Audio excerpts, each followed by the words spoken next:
সায়দাবাদের দিকে যারা যান ওই পথে তারা নিশ্চয়ই দেখছেন যেমন জ্যাম থাকে গাড়ির, একটা লোক হাতের মধ্যে গু নিয়া গাড়ির সামনে এসে দাঁড়ায়, দামি গাড়ি প্রাইভেট কার গুলোর সামনে দাঁড়ায়, বলে যে গ্লাসের মধ্যে লাগায় দুমু টাকা দে, লাগায় দুমু টাকা দে বলে চিৎকার করতে থাকে এবং গুটা একদম কাছে নিয়ে যায়। আর আপনি গ্লাসের ভিতরে বসা, মনে করেন যে পাশে আপনার বউ বসা রয়েছে বা বান্ধবী বসা রয়েছে বা আত্মীয় স্বজন বন্ধু বান্ধব কেউ, আপনার কি অবস্থা? আপনার মুখের সামনে গু নিয়ে দাঁড়ায় রয়েছে, বলে টাকা দে। নিরুপায়, আপনি না দিলে কিন্তু এটা মাইখা দিবে।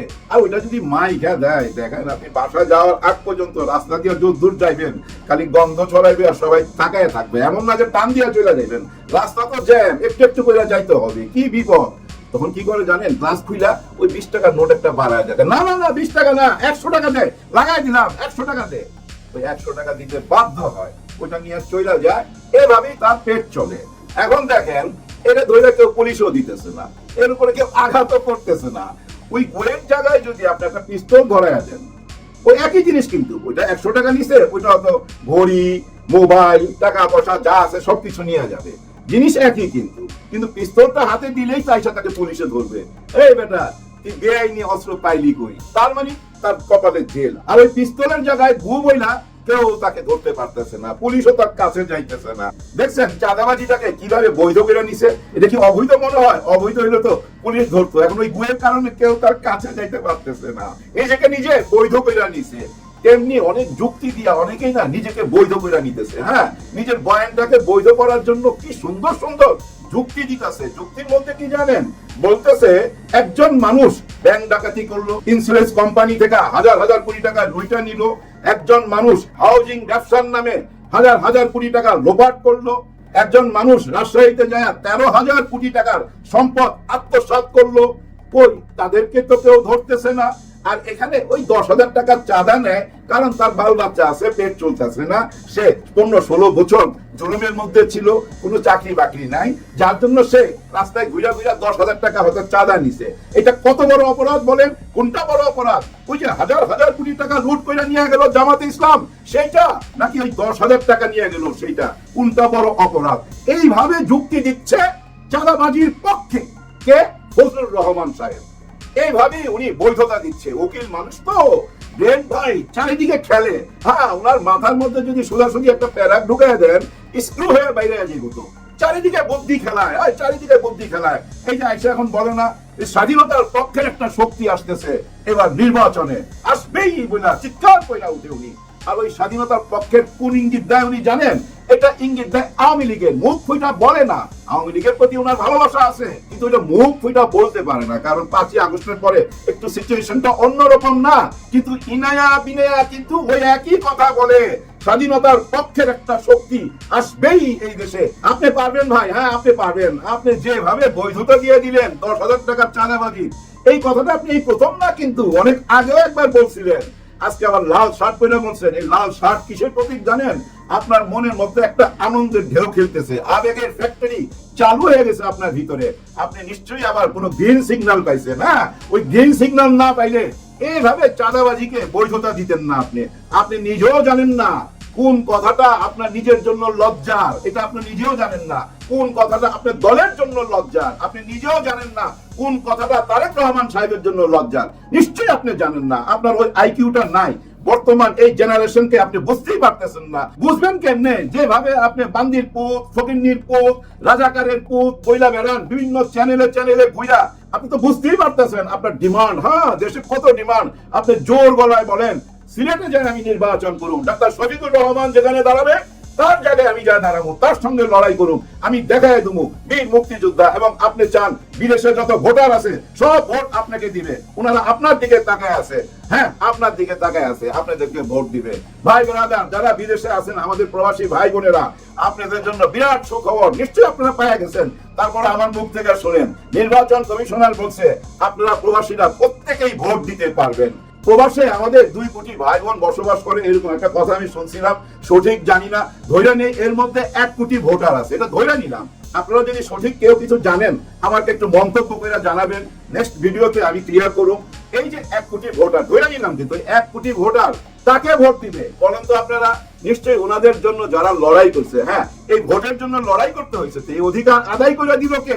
জামাতে ইসলাম। হ্যাঁ, জামাতে ইসলাম এর জন্য বিরাট বড় ফাইট দিছে। শুধু ফাইটটাই নেই ভাই, একটা সুন্দর পরিকল্পনা কইরা এই সরকারকে বুঝাইতে সক্ষম হয়েছে। সরকার বলতে এই নির্বাচন কমিশনারকে বুঝাইতে সক্ষম হচ্ছে এই পদ্ধতিতে যদি নির্বাচনটা করেন তাহলে আমরা বিদেশি ভোটগুলা নিতে পারি। ভাই ব্রাদার, বিদেশিরা তো বাংলাদেশে এসে ভোট দিবে না, দরকার কি? ওইখানে বৈশাখী ভোট দিতে পারবে, কোন অ্যাপস এর মাধ্যমে কোন সিস্টেমে ভোট দিবে সবকিছুর একটা রোড ম্যাপ জামাতে ইসলাম এই নির্বাচন কমিশনারকে দিছে এবং সেটা গ্রহণযোগ্যতা পাওয়া গেছে। আপনারা ভোট দিতে পারবেন। এখন আপনাদের এই ভোটের বিরুদ্ধে কারা কথা বলছিল আপনাদের মনে আছে? ম্যাডাম পাপিয়া বলছিল কেন ওরা ভোট দিবে, কেন ওরা এই অধিকার পাবে? ওরা তো 16 বছর জেল জুলুম খাটে নাই, ওরা নিরাপদ জায়গা ছিল, বিদেশে ছিল। হায় আপা, আপনি না কি বললেন? ওদের অবদান ভুলে গেলেন? ওদের অবদান ভুলে গেলে হবে? যখন রেভিডেন্স শটডাউন করে দিছিল তখন দেখেন নাই পলক আইসা মাপ চাইতেছিল, কাঁদতেছিল? ওইটা কি পলক তার ইচ্ছা? না না না, ওইটা ওই যে আওয়ামী লীগের আপা বইলা দিছে তাড়াতাড়ি মাপ চা, নাহলে সর্বনাশ হয়ে যাবে। আরে ভাই, আমাদের অর্থনীতির মেরুদণ্ড এই প্রবাসী ভাই বোনেরা, ওরাই তো দেশটাকে টিকায় রাখছে, আর তারা ভোট দিতে পারবে না। ভোট দেওয়ার জন্য জেল খাটতে হবে। আমি তো জেলে যাইনি কোনোদিন, আমি কি ভোট দিতে পারুম না? জেলে যাইতে হবে। ভাই আসলে হয়ে গেছে কি জানেন? ওই যে প্রথম যেটা আলাপ করছিলাম, ওই যে হাতের মধ্যে নিয়ে গাড়ির সামনে দাঁড়ায় থাকা, গাড়ির সামনে দাঁড়ায় গেলে আপনি কি করবেন? কোন দিকে যাবেন? না পুলিশ কল করতে পারতেছেন, না বাঁচতে পারতেছেন, না ভাগতে পারতেছেন, জ্যামের মধ্যে আটকা গেছেন। তো তেমনি আমরাও না এই দেশের সবাই নিরহ মানুষগুলো এই জ্যামের মধ্যে আটকা গেছি, আর আমাদের সামনে ওই হাতে ওইটা নিয়ে দাঁড়ায় রয়েছে।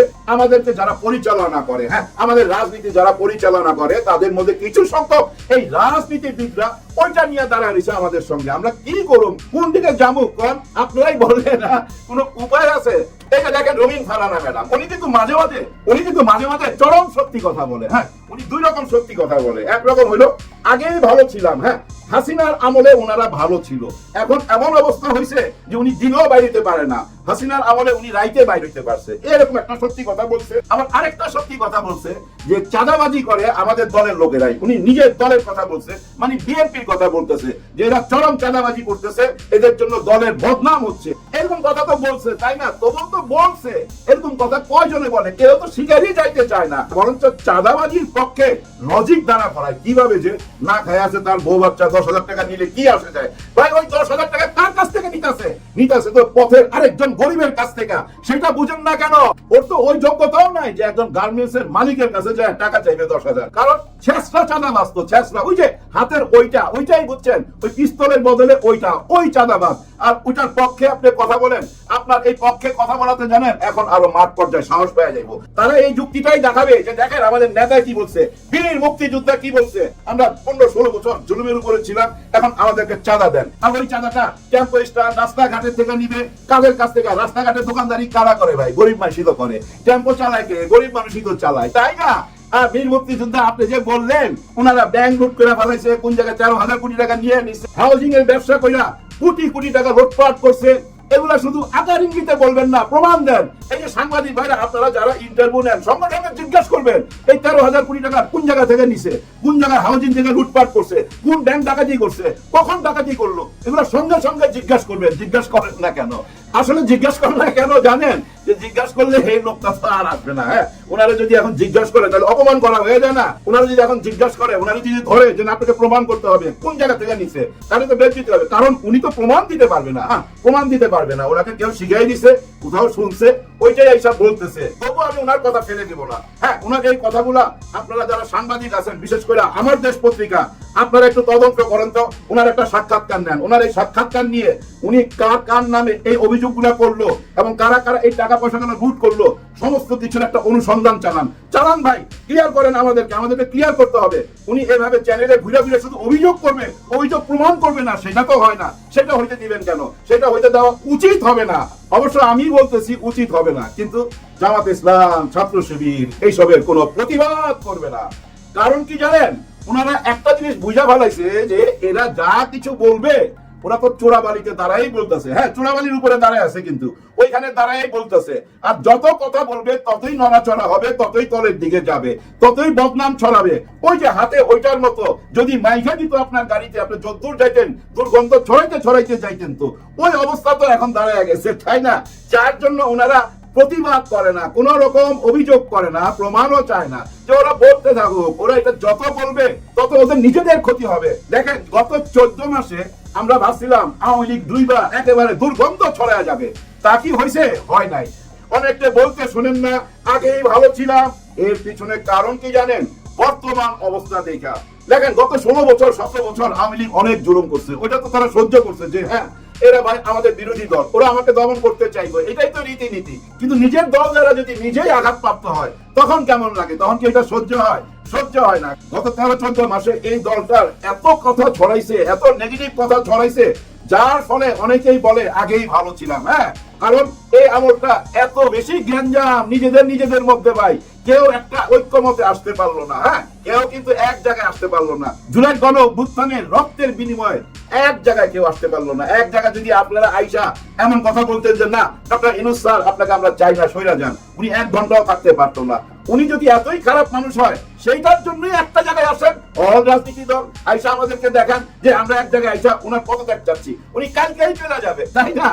দেখেন উনি নির্বাচন দিয়ে দিছে, সবাই বলাবলি করতেছে নির্বাচন জামাত ইসলাম চায় না, তারা নির্বাচন পিছাইতে চায়, যার জন্য ওই পিআর সিস্টেম, জুলাই গণ অভ্যুত্থানের সনদপত্র এইসব তাল বাহানা করে।